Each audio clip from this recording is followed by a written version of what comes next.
Stacey, we're back. Jason, we're back. This crazy life It sure is. here in the Eastern Sierra. Never ends. Yep, never ends. I have a lot of things I could tell you, but we'll keep it to ourselves. Okay. Because we got a guest that's gonna. We need We to take do. the 27 minutes. This for. guest is gonna. Chris, I don't even know your last name. It's Andriessen. Andriessen. Is Yes. that like Dutch or That's exactly. It's okay? Dutch. Chris Andriessen. Though I am Irish. Who knows? Who knows? Did you do Dutch ancestry? name, but Irish. No, that's just what my family has told us. I don't trust the ancestry stuff. I don't like the idea that they can own my DNA. So. Oh, okay. Oh Yeah. yeah, totally hear you there. Yeah. Okay. So I am so happy that Chris is here, whether or too. not he's Dutch or whatever, Irish. because it has been a crazy, crazy, crazy time here in the Eastern Sierra with the weather. We're Yeah. getting pounded. We have a break today. I'm not sure when this is going to air, but as of today, we have a little bit of a break, which is why we're recording today. I think this is going to air next week. Okay. I'm going to great. edit Yeah. this one and get Perfect. it out there because Great. right now everybody is searching. Guess what? California rain. Yeah. California snow. Yeah, it has been. So has your house been impacted with this at all? No, we live at the right part of town. Wow. All the water flows down from us. Okay. It's been bad though. I mean, It has. CalTrans talking about it because you're the public. Is it public? PIO. Yeah, but what's the I? Public Information Officer. Information Officer. Yes. That water coming from by the hospital from the what is it Bishop the Creek? rest home the rest home. Oh, okay. Oh. Yeah, that water on the street that was crazy. Yeah. We had a lot of. It was like up to the sidewalk. Yeah. We had a lot of quick flooding when on the heaviest day of rain here in Bishop on Right. Main Street on one. We went out to Main 68. Street Yeah. and filmed out there. It got over like 7,000 views, but we were driving by. We saw the two CHP officers had the road closed, and I don't think it was actually really closed. They were diverting them down the middle. Yeah. Water was flowing over. I think they closed those lanes to protect the CalTrans worker Well, who they was sitting there trying to get the stuff out of the grate to get the water to go. Yeah, we had our crews out there. They closed the southbound lanes where our crews were. Right. We actually found that the actual blockage in the drain was not on Main Street. It was further east. Really? Off of the highway. Some drains that were just completely blocked that was causing a backup that led all the way to Main Street. Well, down over off of Warren, we got a shot when you watch the video. The water was bubbling up Yeah. out of the drains. Wow. Because there was so much water in the drains, it was trying to find a way out, and it was bursting up out So of the instead drain. of geothermal, it was hydrothermal. Right, it was hydrothermal out of a drain. So this goes back a little bit. So how did you, I want to ask you how you got involved with CalTrans and what your background was before that, like we were talking before we started. And I also want to know how CalTrans prepares for this kind of weather event. Okay. My background, I started with CalTrans about 3.5 years ago. This is my 4th winter with the organization.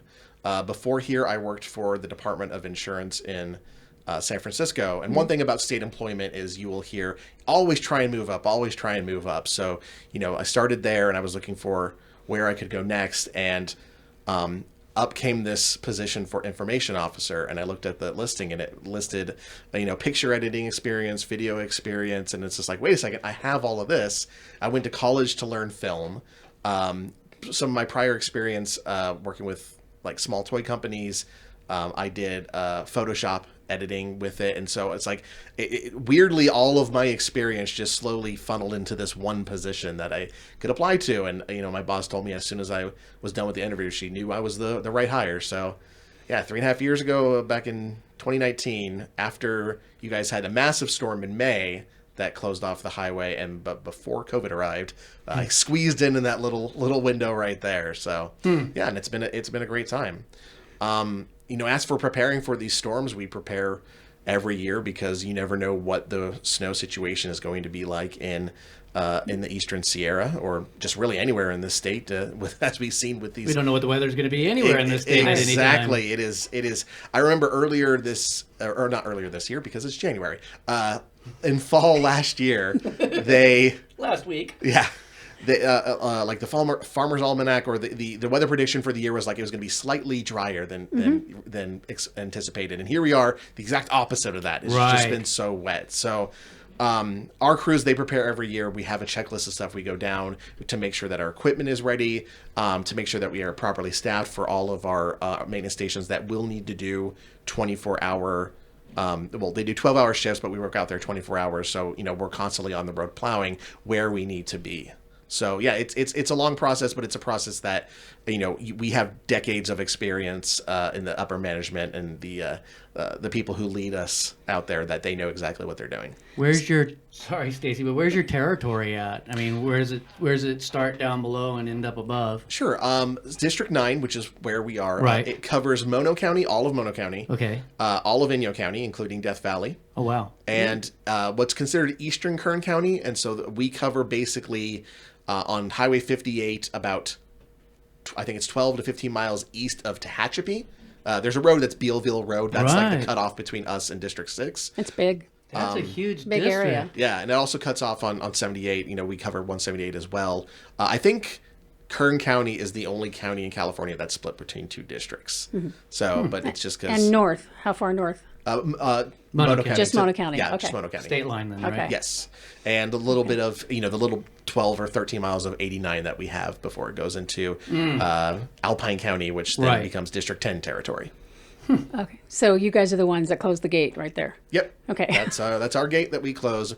We always coordinate with the other districts that we share the road with on when we close gates. So if they're closing it, we're closing it. If we're closing it, they're closing it. Well, this had to have been a hellacious week for you. This has been a week I have never experienced since being here. You know, Yeah. the past 3 winters that I've been here, we've always just had like one big storm or 2 big storms that it's a day and a half. It dumps a ton of snow on us, and we get it cleared up, and then it's blue skies. You know, it's easy For a month. It's easy to clear up. I mean, last year we had the storm at the beginning of. No, let me phrase that. December. 2001. We had the storm at the beginning of December, and then at Christmas time. I mean 2021. Yeah, 2021. Thank you. That's okay. I'll We know what do you're that talking about. 25 more times in this interview. And then we had 7 straight months of nothing. Right. No rain, no Nothing. snow, nothing. It was awful. And now it's like Mother Nature's trying to make up for it. We've just been stuck in 4 or 5 atmospheric storms. Like a biblical apocalypse. So when this started happening, when the snow just didn't stop coming, what did the suits at CalTrans, I mean, who makes those decisions about where everybody goes? And did you guys have to hire extra loader drivers? I mean, how does that all work? We are at maximum capacity in terms of how many people we have running our license to run our various equipment that we use, the plows, the graders, the snow blowers. So, you know, we always bring on, I believe they're called permanent intermittent employees, which are just basically our version of seasonal, to help out if we can get them to come in. But like the decisions are made by our supervisors of our various maintenance yards and our superintendent and our regional manager. You know, they're the ones who are out there in the field. They know the areas that are the hardest hit and where we need our equipment at, and which equipment we need there. So like Conway Summit right now, it's Thursday the 10th, 11th. It's 11th. 11th. 12. Yeah, 12th. But is it It's 12? okay. It's okay. I thought at it was least it's the not 11th. 2001 anymore. Yeah, it's Thursday the 12th. We're still working on Conway Summit, and we have up there, a grader and a snowblower going. Is it open yet? No, it is not. Wow. Still working on it. I just How got a deep picture. is it? It's when I was up there yesterday, it was about 5-6 feet deep. Oh my gosh. It's a lot of snow to That's a move. lot of snow. You're there's- saying something about a picture. I'm sorry. I cut you No, off. about an hour ago, I got a picture from our crew up there. They have broken through and cleared like just one single lane. So we're still working to get the rest of it cleared. But like when snow is that deep, and at the bottom it's all just frozen ice and compact. Sierra cement is the term I've just heard today and has now entered my lexicon. It is. We need the snowblower. That's the only machine powerful enough to get up there and to clear that snow out, because that much snow, it's going to take our other vehicles. So that's the one that churns it and then blows it Yeah, off to the other spinning side. teeth Yeah. in the front, Right. snow blown out. They're bright orange. I think they're They're only trucks scary we as have. heck. Yeah, watching those blades. in Yeah, the it's like, front. okay, don't I've get had one going up to Mammoth to go ski one time up to the resort, coming down. You can see the teeth. Oh, yeah. Yeah. It just, chewing away in the snow. you going just over, want to you're like, stay away from those babies. Oh no, I love those things. I got up close yesterday with my camera to film it as close as I possibly could. I love the mechanics behind it and Yeah, everything that it I does. bet. Yeah, it's great. Oh my gosh. So He's a guy. I'm a so guy. you Yeah, I know. like that Mechanics. I'm just going to sit here and go, So, no, my question is, how do you coordinate with Highway Patrol? Because they're a big part of helping CalTrans.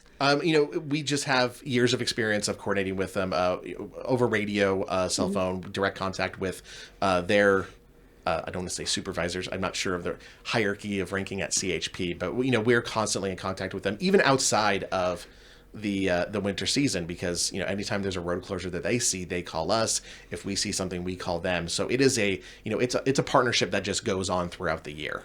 Who makes the call on closing a road? It's CalTrans and the CHP. It's a joint effort. It is a joint effort because when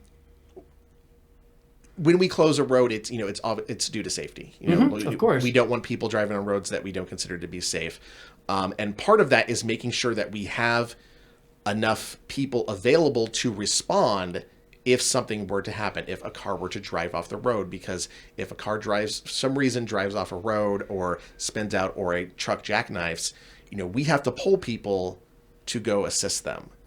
And like for CHP, they've been trying to hire people. We're trying to hire people. If we're stretched thin and there's something happens, we're not going to be able to have enough people to go cover it. So that is part of the whole safety process, is making sure that if something happens, we'll have enough people on staff to be able to cover it. So I want to know what the behind the scene dialogue is when y'all come across a spin out or some people who are just boneheads and should not be on the road right now, and either CalTrans or CHP comes across them, they're stuck, they're spun out. What goes on with you? What's the dialogue that happens between CalTrans and CHP when you come across these people that just don't know how to drive in mountain snow? Well, I have a dialogue going in my head of what they might be saying. I think a lot of us have a dialogue going ahead on those situations, but what I'm hearing over the radio and what I hear from our dispatch, it's kept professional. Right. It's just of course informing people, letting us know that this trial's up here. The most likely reason for us to get called in those situations is someone didn't chain up and now their Tesla spun out, or they're a giant truck that jackknifed and is blocking both lanes of traffic because they didn't bother chaining up. So, there's nothing scandalous that we're saying to one another. At least not on the airwaves. I find it funny because I moved from Washington. I lived in SoCal, moved to Washington for 3 years, and we drove in the snow and the ice. Like literally one time, it was just a solid layer of ice. You could only go like 2 miles an hour. Moving down here, you would change required. I'm like, wait, what? This isn't bad yet. But then I realized a lot more Southern California inexperienced drivers are on the road. So I assume that's probably why we make chaining up sooner. But up there, it was like, it could be snow on the road and no chains required yet, because I think everybody's used to driving in it. Yeah. I don't know. I mean, I grew up in Washington, so I have plenty of experience of being driven around in the snow, no chains. What about the ice? That's crazy, isn't it? When you get that rain and then the next night, it's like this. It's literally like an ice skating rink. Yeah. No, it's not just black ice. It's a solid sheet. Yeah, I saw spun cars out off before. the I know. 5 that just trucks and everything. It was horrible one day. Yeah. So who makes those kind of calls? I mean, if they know it's kind of sheet of ice, They it don't would be have like. CalTrans. That's the problem up there. They have dot.wa.gov, Yeah, right, up in like Washington. Yeah. Probably. Yeah. So, Anyway, back to you guys. Great job. so we've got a new batch of storms coming in, and or as when this will air, we had a new batch of storms coming in. So but we got more coming in after that, I'm sure. No, I think on the 20th we have sunshine. Really? Yeah, but not from starting. We have sunshine today. Yes. Which is the 12th. But is it going to stay? No, tomorrow the 13th. No, Friday. the sunshine on the 20th. Is it going to stay? I don't know. It's like we didn't prepare. Who knew that the atmospheric rivers were going to be as intense and powerful? It's a cyclone bomb. It's even more than that. It's like what Chris. Hello. Whoa. It's like what Chris said in the beginning. We were supposed to have a La Nina year where the storms split. They go in the north and they go in the south. They don't come, but they are just pounding Central California. Okay, but you got to thank the universe for bringing us this moisture, because if we didn't, could you imagine what next summer would be like with the drought we that we need already it. have? We need it. I'm just saying, not all at Slam once. us. No just kidding. not all at once. Let's Give have us like a break. we can have 4 or 5 days of storm, and then how about 4 or 5 days of sunshine, so CalTrans and everybody can just catch up to the plowing. Hey, speaking of the plowing, what are those little white lines that you put on the roads on 395 just before a storm? There's a salt. Isn't that like a brine? It's a brine, yeah. It's a okay. We do, Keeps the freezing. That's a common misconception amongst CalTrans and in California, that people say we don't brine. We actually do brine here in the Eastern Sierra. We have a brine making equipment at Bridgeport, and I believe this past fall we installed storage tanks along 395 so that we could better spread out the brine and get it in more places faster. One thing to keep in mind though is that brine is not like a magic formula that keeps snow from ever freezing. If it's so much snow and so cold at temperatures, it's going to overpower it. But it helps. It does help, absolutely. Well, brine, isn't that in Mona Lake? Yeah, there's no shrimp in this. There's no shrimp on the road. There's brine in Mona Lake. Why don't they use Mona Lake? Oh, you can't because did Mona you say Lake Levining? That's where you said you're Bridgeport. making it? Bridgeport.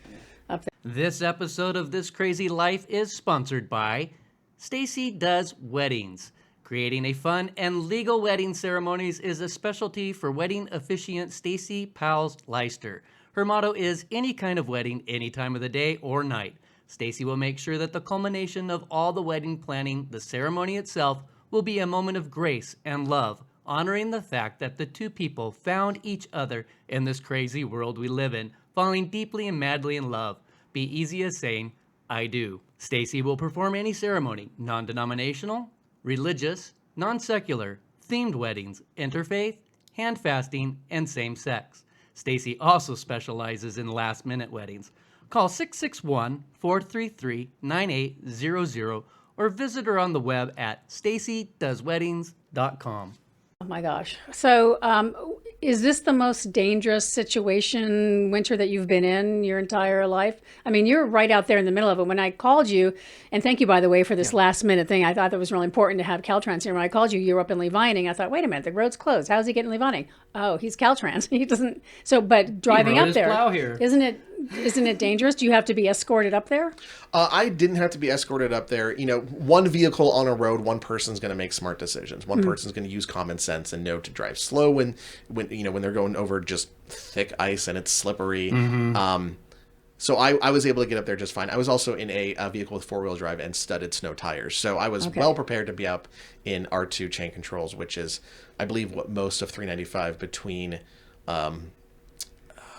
Tom's Place and Levining was yesterday. A little south of Levining is when it broke up. So in terms of dangerous, I don't really find it all that dangerous because I have experience driving in these kinds of these conditions. I grew up in Washington. Yeah, I'm used to it, but I know a lot of people aren't, and I know a lot of people won't use common sense, and I know a lot of people won't make the right decisions because I saw it on the road yesterday when I was coming back from photographing our efforts up there, up on Conway and Levining and Crestview.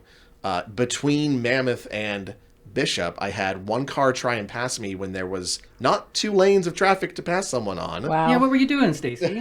I was shoveling something. I'm kidding. You drive that Kia, okay? No, it wasn't me in the Kia. No. And then you see these vehicles that are coming from the ski resorts, most likely with 4 or 5 feet of snow piled up on top of their vehicle. That's illegal. That is illegal. That's yes. illegal. That is CHP considers an unsecured load, and they can ticket you. I've seen CHP pull people over and make them push They them were off stopping their car. them out by the golf course on the way out of town, making them clear the roofs, and they were doing it again. Anybody that slipped by down in Lone Pine. They have to, because my car was a victim of that. Yeah.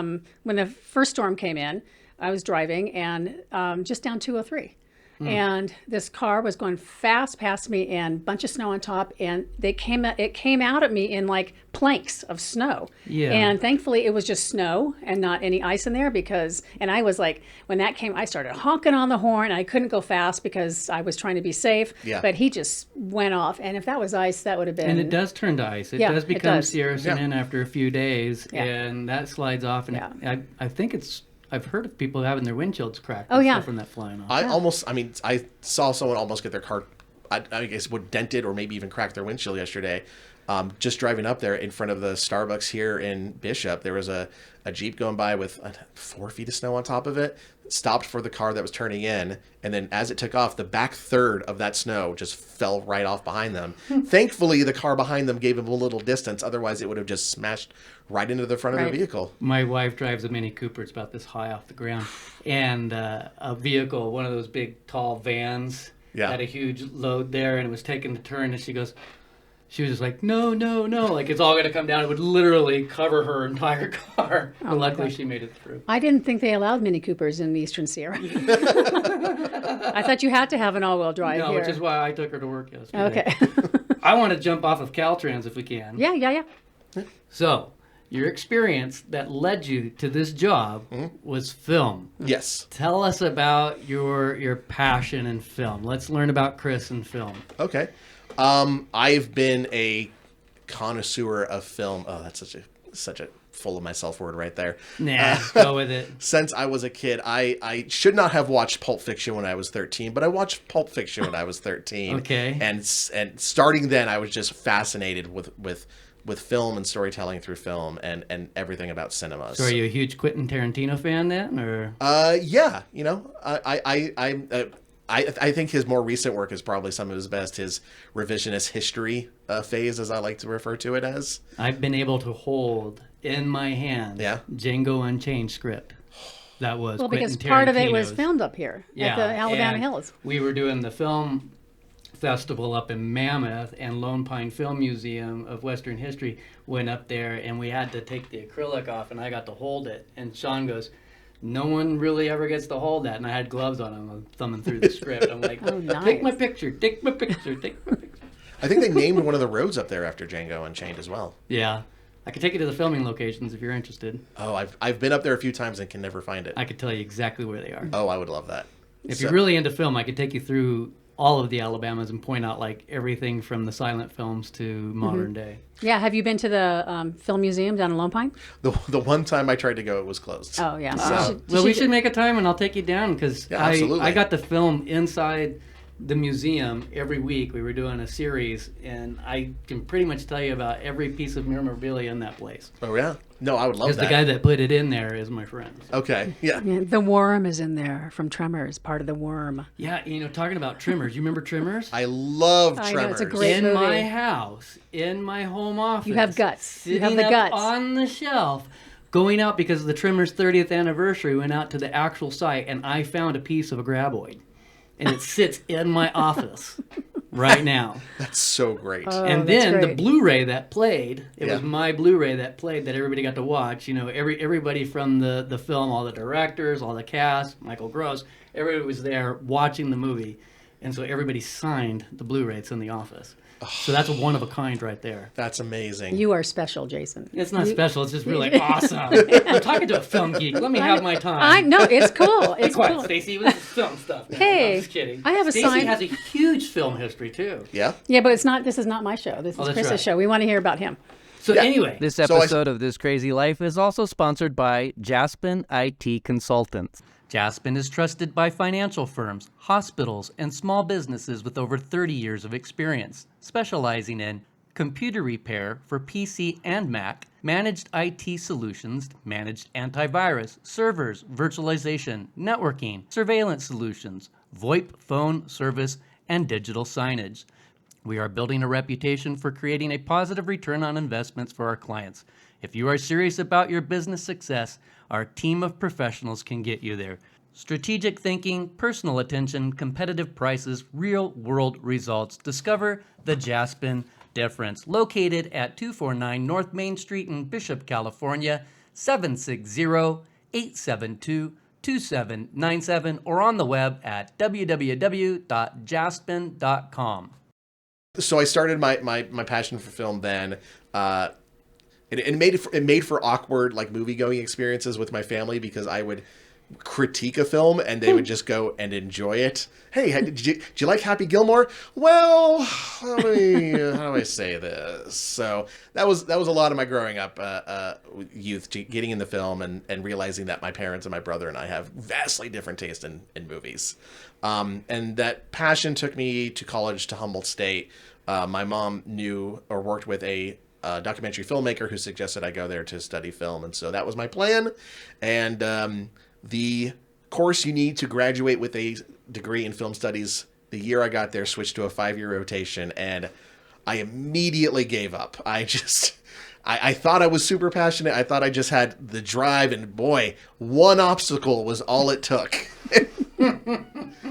Oh, regrets. Life's regrets. So Yeah, and But you stayed there, right? You stayed at I Humboldt stayed for a few and I years? got a degree in law. Stupid. In boring. law? Wait, Humboldt has a went law No, department? not a law degree, not lawyer. I'm sorry. Let me rephrase that. Bachelor of the Arts with an emphasis in law. Oh, okay. Yeah, sorry. You went from film to Bachelor of Arts and emphasis of law? I yeah, get because then my that. plan was to go to law school, but I also get didn't do that. that. I went from theater arts. I went from theater arts and film in Humboldt to geology. No, wait. I I'm went sorry. from- Geology to theater arts. I went from theology Oh, okay. to IT and film. So there's the Non-related at all. it's the film connection. Yeah, We're a triad absolutely. here. Yeah, we it's are. a triad. And even though I gave up, I hate saying that. Even though I stopped pursuing that You degree, didn't give up. Yes, I just slowly have I set it on the back burner. You got sidetracked. Yeah, I did take filmmaking classes when I was up there, screenwriting classes. I moved down to LA for a bit, and I worked with a couple like small little independent short filmmakers, and learned some of the craft. One of the guys I worked for was he was a writer on Golden Girls, and so I worked on his web series with him. that. Okay, so talking about the small world of film, Yeah, Holly over at the fairgrounds was the transportation coordinator for Golden Girls. really, It's a small world. that's a small And world. she lives here. She had to like fight B. Arthur and Rue McClanahan off each other. Just saying, there's a lot of film people in this community. I mean, I don't doubt it. I mean, this is a pristine area if you want to film westerns. Including lawyers. Yeah, really. That go down and do stuff on set and then come back after it's done, yeah. Yeah. Well, because it's such an easy drive. From, Yeah, it's not bad. No, and if there's a snowstorm up in Mammoth. So you might still be in the right area Yeah. to do what you want to do as maybe connections. not as a job, but as a passion and a hobby. Yeah, I'm still tinkering around with screenwriting and entering a couple screenwriting contests every couple of years or so. So We'll connect you with our friends. okay, fingers Yeah, crossed. Fingers crossed that works out for me, because that would be the life right there. Yeah, we have a friend, Manny Ruiz, who has written a couple scripts and they've gotten picked up, right, Jimmy? Jimmy's off camera, yes, he says. Jimmy So is our director. from a contest, our camera. they entered a contest He's like gotten a. paid. Because I know there's Roadmap Warriors, they do contests. There's creative screenwriters, they do contests. Yeah, there's a- so many out there. All kinds of things Screencraft. that you yeah, could do. Screencraft is the a big one I'm one. most associated with. Yeah. Yeah, I just my book I just published. They had Screencraft had a category for books that could possibly be made into TV series, and I entered it, and it made the quarterfinals. Wow. So, Okay, let's do some fun questions. okay, fun Sorry questions. to change subject, but we got Okay. a minute, 2 minutes left. So. Okay. Oh, wow, that was fast. Yeah, I know it's crazy. Do the Batman one. So, okay. Jason wants me to ask you if you could be Batman or Robin, which would you be? Batman. Okay. Although Batgirl is my favorite superhero, so I'd still Okay. be Batman. All right. right. Cats or dogs?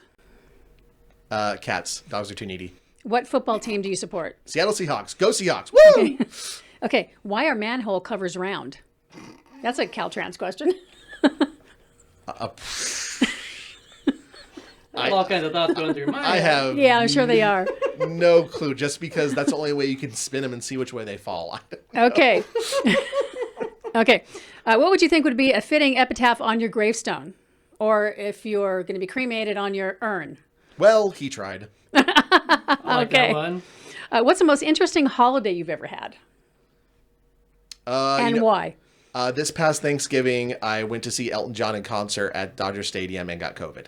So, ultimate highs and lows in that one weekend. So I'll go there. Okay. Yeah. People still do those big gatherings and they're getting sick. Nobody cares anymore. Yeah. What would you choose as your last meal? Mac and cheese with tuna in it. Okay, I'm not even going What there. would you choose? My last meal? Yeah. It'd be a steak. Yeah, I'd be with In-N-Out Burger. asparagus. Oh, that would work too. I'd That's do close In-N-Out enough to Burger. a steak. In-N-Out Burger. That's the closest one is in Carson City. It's such a cliche California burger right there. You know- Five Guys is so much better. Okay, so it Well, was we don't have glad Five we ended Guys. this way because we wouldn't have ever had a thing if he brought up Five Guys. I bring before In-N-Out that. burgers down for people in I Mammoth love when I go. In-N-Out. Well, that's our time. Wow, So we just gotta say In-N-Out, just goodbye like that. Chris, yeah. Just you ending said with you Five mentioned Guys is Five better. Guys, and that's it. We're done. So this crazy life. Thank you so much, Chris, for Thanks, coming here Chris. at the last minute. We really appreciate everything that CalTrans does for our community. You guys work your butts off. You guys and gals work your butts off, and we really, really appreciate you. Thank you. Absolutely. Just remind everyone, please slow down and chain up. Slow your roll. There you people. go. This Crazy Life with Stacey Powells And Jason Brown. Thanks, Chris. Yeah.